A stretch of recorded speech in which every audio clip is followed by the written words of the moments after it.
Hi guys, welcome to another episode of our series, the Couple Diaries. You saw our first couple last week, and then now we have our second couple, Tonde and Wadzi. We're so excited to hear from them and to hear about their views about marriage. So welcome, Tonde, welcome Wadzi. Thank you so much for joining us. Good. Thank you for having us. Thanks, guys. We're looking forward to this. Cool. So we'll just go into the questions.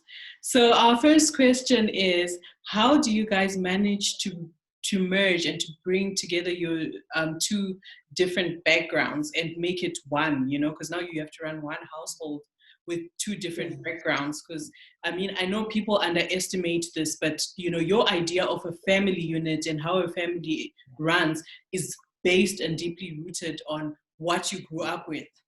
That's your norm. So now you're bringing two people's different norms into one to make it functional in one household. How did you manage to do that? Cool. You can start. Okay, so I think we can start by talking about what the differences were, right? So I grew up fortunate to have both parents alive. Both parents were civil servants. It was 4 of us in the household. There was a time when all 4 of us were in high school. It got to the point where it was so tough that we would have to choose who is going to go to school without fees and be prepared to come back home after the bursar read out their names on the list. So it was tough. We didn't have many privileges. We were fortunate to live in a low density suburb, but we still did things that were not typical for people who lived in low density suburbs. Like we used to put our maize in a wheelbarrow, push it to the miller, in a low density suburb. Whereas my partner here, mother was a businesswoman, father was a high flying lawyer. These are the guys we would see in cars in the back seat with seat belts on in the back seat. Completely different upbringing. So the primary difference when we saw it on face value was, just the differences in privileges in quote growing up. And as you rightfully say, that is something that can really then shape your worldview of what life is. My worldview of what life was and her worldview would have been different. So those were the primary differences. The schools that we went to were also different, what I was exposed to. Whereas, they had sandwiches cut in triangles. Our bread was just cut, one loaf cut into 4. So it's all those things that model you and make you as an individual, which you actually grow up with. So those were the primary differences. So I'll ask, Wadzi can tackle how we addressed some of those, or how some of the nasty situations that played out due to those differences in our relationship. But just to correct you on that, we also used to push wheelbarrows, like to work the biceps and the triceps. I like that. So we had some wheelbarrow game, we had something in common. So it was quite an interesting dynamic. So Tonde always says that even the way we met, if we had met, so he didn't mention that when we then met here in Johannesburg, we then found out that all throughout our lives, we stayed in the same suburb. So literally one road away from each other. Yeah. And for a long time, I thought, why didn't we meet earlier? And he used to say to me, you would have never blinked an eye to me because you'd have been at the backseat of a car with your driver driving you around, and I would be in the wheelbarrow trying to go get groceries for tuck shop to go to school. So I would have never blinked an eye. So one of the incidences that really shaped and really highlighted our differences was very early on when we started dating. So Tonde had just invested in a laptop. And in those days, laptops were very expensive. He had spent like 10,000 rands on this laptop. So I needed a laptop to do something. I think I was out of a job for like a very short period. So I needed a laptop to do something. Then I happened to drop the laptop. And I didn't take it as a serious offense. But wow, it was wow. Like, if we would have broken up, because of that. Because how do you not value something? So for me, it wasn't even one of those, like, it wasn't even one of those that I just didn't have, it didn't register in my mind. I thought, you can replace the laptop, because as he said, I then realized I had come from a place of privilege whereby, although my parents didn't spoil us, some things were just a given. Like, we went to school, there was never a time where we thought, oh my gosh, we're going to come back, our school fees not paid. The only time I had experienced that sort of lifestyle was when in 2008, when Zim just went down, when I had to go to university just as Zim collapsed. The economy in Zim collapsed, where I didn't know when my school fees was going to be paid. But that was later on, when I was 19. So it has been interesting, the difference in dynamics. But I have learned a lot from him. I appreciate life and things a bit more. And I think he also has learned not to take things too seriously when it comes to, but funny enough, in those differences, when it comes to spending, I'm the more accountant. I will be like, I'm always trying to look for a bargain. I'm trying to look for the cheapest thing. And he can just be like, okay, what's the best value? So that has been a strange dynamic whereby, hey, you're supposed to be the penny counter and I'm supposed to be the one who's just swiping. And yet I am the more is that the word? Frugal person. And he's on specific things. If it's like a high value thing on a specific things, you will spend. But yeah, so it's been an interesting journey. Yeah. So to answer that, our backgrounds were different. So I was worried, right? I still had parents back home in Zim. She for her, the concept of taking care of parents, was something that had never crossed her mind. At some point she was like, oh, my parents actually haven't given me a penny over the past 5 months. But for me, it was the opposite. So I needed to be confident that going into this relationship, it then wouldn't be an issue where I would struggle to convince her around the responsibilities I had for my parents.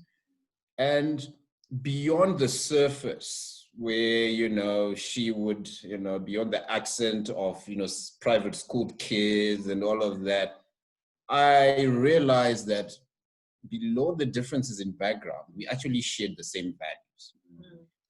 The things that were really important in life, our view of what was important. So even though she came from privilege, I didn't, but our worldview of life was the same. The things we valued were the same.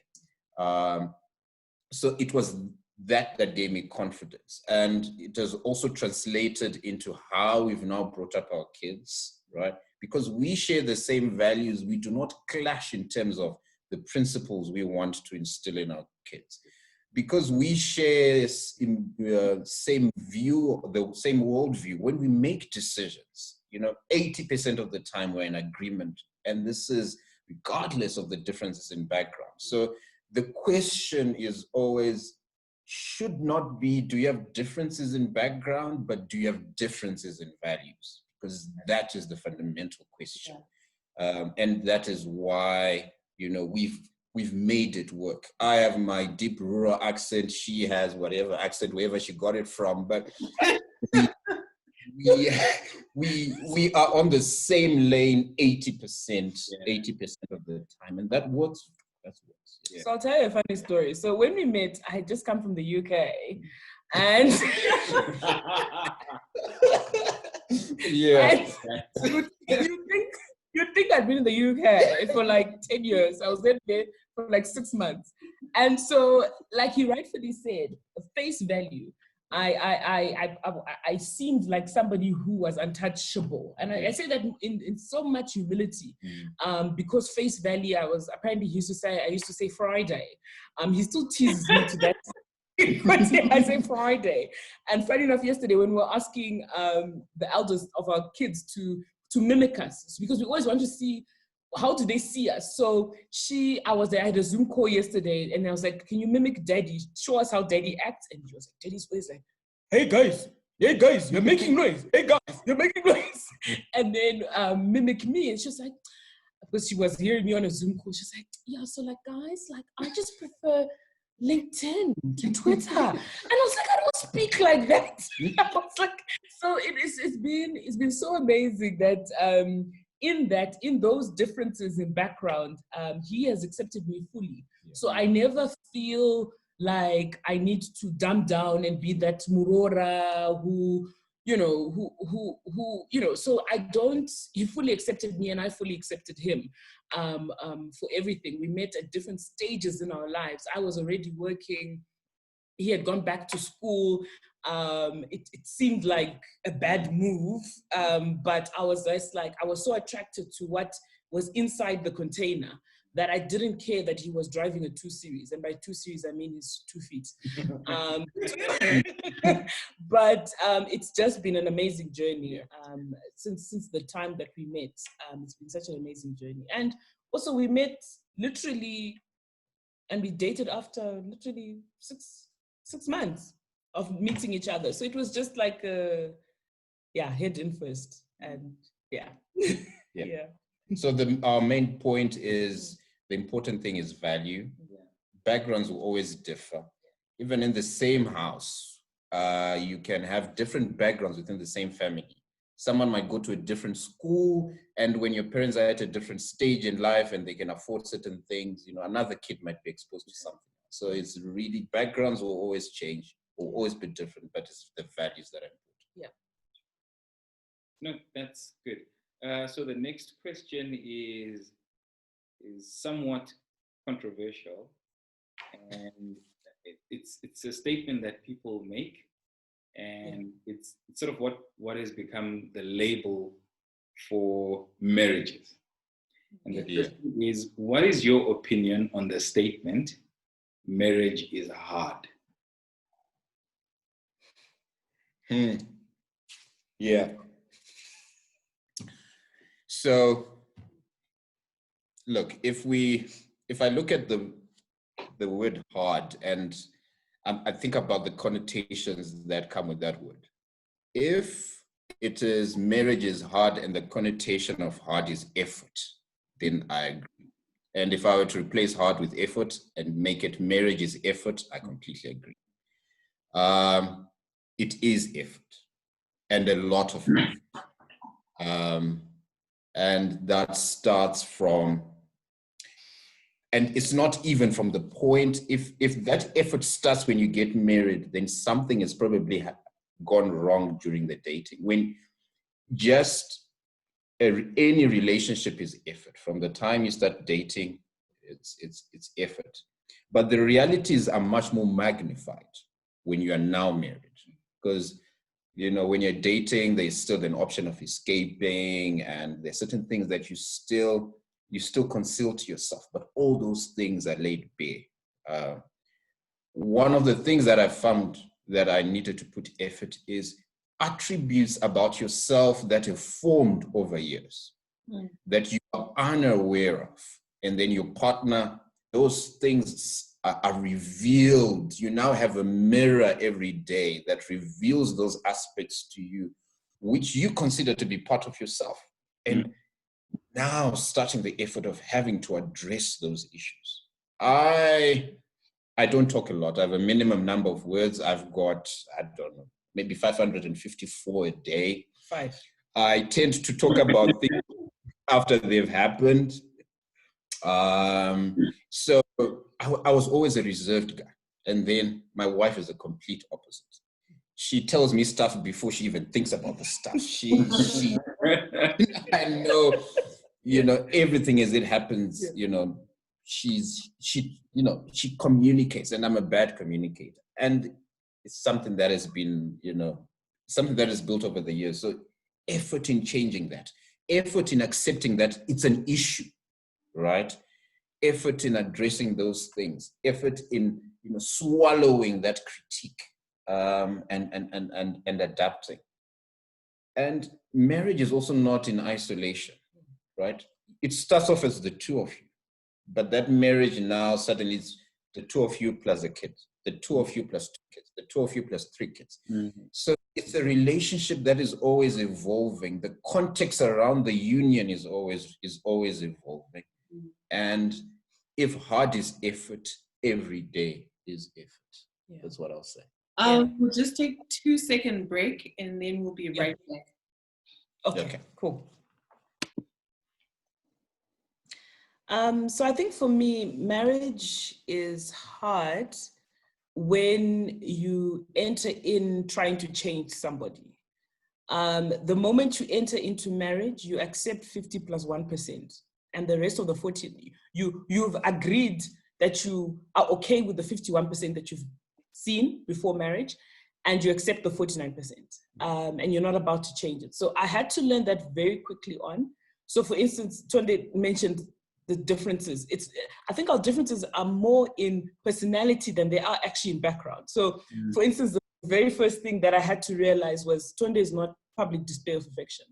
He will not display his affection publicly. Like I remember we were Already like why are we talking about that? I'm like, okay, my boyfriend, and then I'll be like, and then he'll be like 1, 2, 3, and then suddenly my hand is like parted from his hand. So I had to, and I remember initially I used to think that, you know how it is with social media and seeing other people, you then reflect and say, my husband doesn't love me because he doesn't hold my hand in public. So then you then don't see the way he loves. So for instance, Tonde loves not by words, but loves through service. I love through words. So he will love through service, as in he will cook on Saturday and Sunday because he knows I'm so tired from cooking Monday to Friday. But because my love language is not service, it doesn't really register to me. I'm like, okay, cool. I love food, but thank you. But yeah, okay, cool. And then I will be like, wow, babe, you look so great today. And he'll just be like, okay. And then, so you know how it is, they say you love the way you want to be loved. And then I wouldn't get that back. And so for a long time, I had to accept that Tonde loves the way he loves and that he does love me. And he also needed to accept. I don't think he ever doubted my love for him. But for me, I had to, because of past history, of past hurt, etc., but I had to accept that just because he doesn't have public display of affection, and he doesn't publicly show that he loves me. So just before this, I was like, babe, just show at least on the video that and then I was just joking with him, because I knew that, it's not him, but it doesn't mean that he doesn't love me. And also, I think in preparation for our wedding, we came up with a mantra. We said, it's not us against, we're not against each other, we're with each other. Because also our families are completely different. It's not even about the background, in terms of personality also. So imagine me multiplied by 100. That's my family. And then imagine him multiplied by 100, almost, that's his family. So it's now Wadzi with her force of family and his family with his, also like, very people of very few words, and having to manage those dynamics to say, you know what, guys, let's try not to come across too forceful. Although we mean well, we can come across a bit forceful. So in terms of that question, to say, like, look, I'm a lecturer, and so I always tell my students that they need to learn to push through hard things. And I guess, like what Tonde rightfully said, it also depends how you define hard, because sometimes we take a quote that we've seen somewhere, we are in a bad relationship or a bad engagement, and we know it, but we think, no, I must push through this hard. I always say, no. There's a different type of hard. There's some things you cannot change. If your value systems are different, you cannot. That's a hard that is just going to cause you to want to go to an early grave. But yeah, from a very beginning, we try. And just to reiterate the communication thing, I just want to rebut him and say he's not a bad communicator. He communicates differently. So I know you said you're a bad communicator, but he's not. He is more because communication is two-pronged. It's talking and listening. So he's a very good listener, very bad talker. I'm a very good talker, very bad listener. So we had to learn those nuances that, okay, I will only find out about what happened at work 2 weeks after the fact. Yeah. It doesn't mean that, like literally, like it used to like, I used to want to like I go crazy because I'll be like, and then in retaliation, I would be like, I'm never telling you anything. I'm not telling you, and I wouldn't. I'll just keep quiet. And you know what I mean? So it wasn't fair. It was this like manipulation game. And so I realized, you know what? If he tells me 2 weeks after, it's him processing the information. And it was thank God for technology, because when we first dated, when we used to drive around, there was no GPS. So we needed to give each other directions. So I remember I used to get so frustrated, like, as I said, he thinks and then speaks. Yeah, okay, So- moving on. Right. So at least the navigation To more system important is points, right, that viewers will find useful.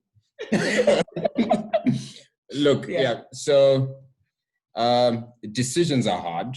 Yeah. At times, decisions are hard. Big decisions are hard. Yeah. We found that when it comes to time for purchasing property, those are decisions. Financial decisions can be hard, especially when you don't find common ground. Yeah. Issues around how you raise your kids, that can be hard. She, at one point, because of the COVID, she was convinced, this homeschool the kids. Yeah. It took me about a month. She kept on, right? She kept on knocking, she kept on probing, and I kept on processing, right? So big decisions are also hard. And the arguments will happen, right? The arguments will happen. And when they happen, who's gonna apologize first? That's hard, right?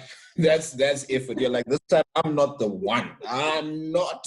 You're so convinced. And then it goes, the longest we've gone for is what, 3 days? Yeah, three days. And when you have kids, it's the most interesting thing. Because they can see it. With kids, you're so happy with the kid. She walks by and you're just like, okay. She walks past your back. So it's hard. Yeah. You also, the more you stay with each other, you know what hurts your partner the most. So you know what button to push if you really want to get to the core, right? So it's all those things that you merge the longer you stay with each other. But look, it's effort.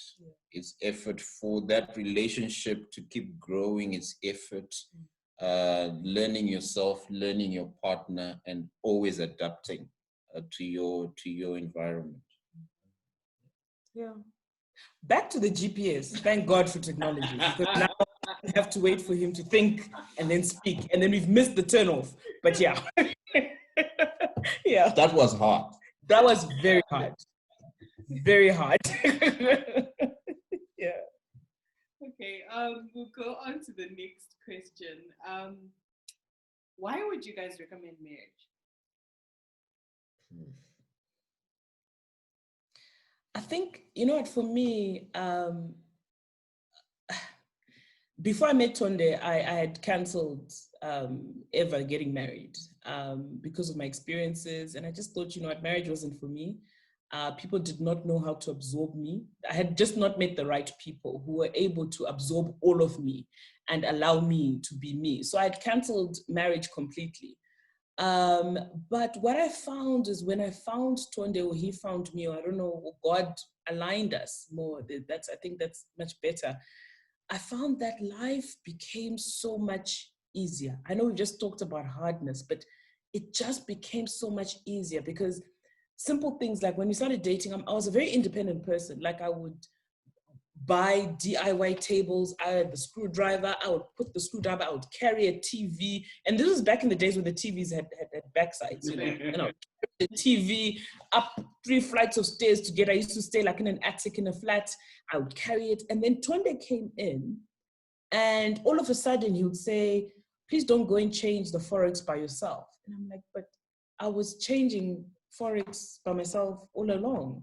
Or he would say, don't worry, I'll change the light bulb. And I'm like, but, so life just became so much easier, and it became so much safer, because 10 years on, I've realized that when you step outside the door, you are going into the world. And you, although you want to be real, you can't actually really be yourself. You try and maintain who you are at home and who you are when you're out there, but not everybody, you almost have to adapt. So finding a partner that is rightly suited for you helps you to know that you have a safe space to come back home. And know that, okay, I don't really know how to articulate what just happened when I went to work, or this friend misunderstood me or whatever, but your partner can almost sense that something is not right. And so it's, to answer the question, why would I recommend marriage? I would recommend marriage because life is so much better when it's shared, because there's only, like you said, with these decisions that you make, you only know what you know. And he knows what he knows. But when you take those two things, that what you both know, the decision is so much better. And you're able to move forward in a more, like he mentioned, I do things and I think as I do things. And he's more, let's process things. So I've learned that also, to try and pace myself. He's able to see, we just came from a walk just before here, and we try and at least go for walks together twice a week, so that we have time to be together. But no hand holding. No hand holding. And there was one time I fell during the people, and he was I didn't know what to do. He was just like, what do? I almost called an ambulance. He was like, okay, get up. And he was like, okay. A random stranger actually is the one that came, was like, are you okay, Sissy? You're right. And I was just like, it's fine, Anyway. I'm joking. But like I was saying, what a partner does for you is that they're able to see oncoming traffic. Especially if you're somebody like me, I generate ideas and I want to do things, and I get excited by people because I'm an extrovert. So I love being around people. So I very quickly get attached to people, and I think, wow, this is a good person. And I'm not saying people are bad, but I get very quickly attached. But he is able to see oncoming traffic. And then he's able to tell me, okay, Wadzi, can you see that this traffic is coming your way? I think you just need to step aside a bit, or slow down a bit, or etc. And there's some things where I will tell him, I'll be like, for his PhD, where I'll be like, you've reread that paragraph 200 times, and I kid you not. Please, can you just submit this? Please, can you just submit? So he has also learned through me to say, you know what, stop second guessing yourself, just do it. And if the reviewers come back and say, this is utter nonsense, then we will then you will So I think, that's what I have to say about recommendation for marriage. Yeah. Look, I agree with everything that was said, but I will just add that I would recommend marriage to the right person. Yeah. Look, in our African society, the recommendation from marriage, they come in all sorts and all forms. Oh, you get into the Middle Ages, the first thing when you call back home, or you call your aunt, oh, by the way, how are things going on that front? They start sending people to you to kind of nudge you into the whole thing. So look, those recommendations come, but I think the point is, if you've met someone, if there's the 50 plus 1% that Wadzi mentioned, our recommendation is get married. Our recommendation is learn to give of yourself to someone else. And life, for us, we found that marriage gives meaning. We've been fortunate to be blessed with kids, and it provides meaning for us. You can go to work every day, you will never get that fulfillment. But there are certain things that, when you are tired and you look at your wife, you have someone who you can be vulnerable to, someone you can share life with, it just makes it all worth it. There are few things that are really worth it in this life or the world that we live in. And I believe that marriage is one of them. Yeah. But the recommendation is if you find the right person. Yeah. It's not a default tick box. Yeah. Because if it's a default tick box, the previous discussion on marriage being hard, you will write a thesis on marriage being hard, right? Yeah. If it's not to the right person. Absolutely. Yeah. It's all about decisions and making the right decisions with the right person, and I find that is, in conclusion, the difference between people who are married and people that are struggling in marriage. It's the person you decide, because I mean, people underestimate the fact that this thing is for life, guys. For life, you know. For life. Yeah. For life. Yeah. Like for life. Absolutely. So that means you can't fake it. Yeah. For life. You can't. You at some point you're gonna have to be you.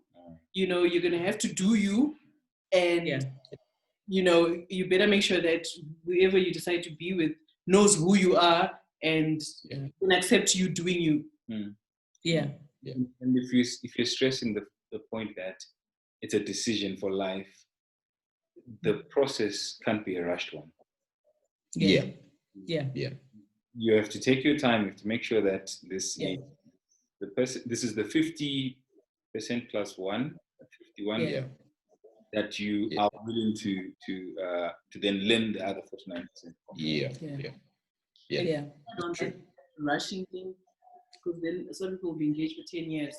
But we were kind of like there's an extreme where we didn't date for long. I don't even remember the time we dated. It was so small. I don't remember. We dated all the time, but the time was put in before we met. Yes. The thinking, the processing, the what do you want in life, such that when you found what you already knew you were looking for, everything else. We're not saying that, you know, it must not be rushed as in date for 10 years. Well, I guess personally, but it must. You know, you must have thought about it. It must be thought about it preferably before you meet the person, but even after you meet the person, must be a thought out thing. Absolutely. That's true. Absolutely. But like for me, as I always reflect, I always really am in awe of God's work, of his sovereignty over how we met, because you know, you can have many plans, many lists, many this is what I want, but if God does not, well, I'm not saying, if God ultimately is the chess master, he is moving the pieces, and all the pain that you went through, all the mistakes, he was still sovereign in that, and he directed you. So sometimes you know what you want after having been through something that you don't want. And so that was my experience, where I had to experience and know what I don't want in a man, to know when I finally saw Tonde. That's why it was so quick in the books. It seemed so quick that we meet, we date, we get married, because it was like, when I saw him, it was like, you know, when Moses came back from Mount Sinai, and because he had been with God for so long, he was shining. I know it sounds romantic, but he was shining. Like when I met him, I just, in the midst of heartache, and I kid you not, I was in the midst of heartache where I had canceled out all men, and something in me said, that's your husband. And it was the strangest thing of how we happened to be friends with a mutual person, and we happened in the same room, and he then happened to ask his cousin, who's that girl? And then we just, so I don't know, like, so ours is I always say, I knew what I didn't want, and when I saw what was mine, I knew it was mine. Yeah. All right, thank you guys. We're gonna end it here. This was cool. It was really fun. Yeah. Yes. Thank you so much for thank you coming in time with us. For just allowing us to ask you questions, and for you to be vulnerable and share your life experiences. And it's our belief that with these discussions and these videos, that people will watch and they'll get help and they'll see Yes. to Yes. aspire for. Not that we're saying that there's perfect marriages, but Yeah. Yeah. there's definitely married people out there. Yeah. And it's a good work you guys are doing. May God give you strength and bless you as you continue. We look forward to hearing the other couples, because it's encouraging. Sometimes you hear so many bad things about marriage. So you need to hear good stories. And this has helped us. I've really enjoyed it. Really enjoyed talking to you guys, and I'm sure Tonde has. He's now finished his word count for the week. So thank you guys. So thank you. Look, on that note, look, I think it's our responsibility as men to encourage all the other men out there to respect women. Look, things can be talked through. There's no need for violence. There's no need to be abusive. And look, if people are having issues, talk to someone, seek help. And look, I think through this platform and all the other platforms, just advocate against gender-based violence. It's real. And marriages are hard, but they're worth it. So thank you for having us and giving us an opportunity to tell our story. Thank you so much, guys. Nice. All right. Sure. Cheers. Cheers.